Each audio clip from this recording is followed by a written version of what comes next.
Today we are going to make a quick and easy cinnamon roll. I've got some flour, baking powder and salt.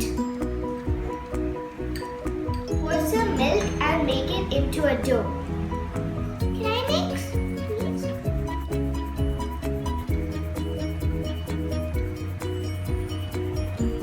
Roll the dough on a flat surface.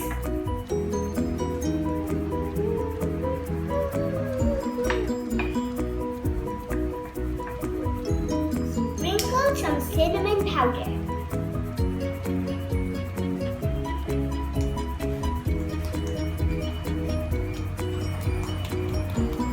Sprinkle some brown sugar.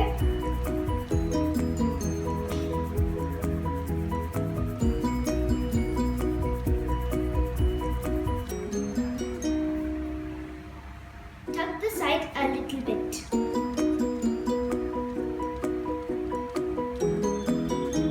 Shall I help? You can do the other side. It's not easy. I'll do the tricky part.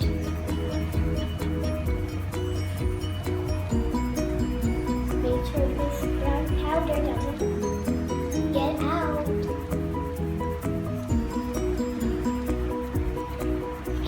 Squish it. Place it in a mug. Sprinkle some oil and put it in the microwave for 2 minutes. Smells good. It's now ready to eat. Let's dig in.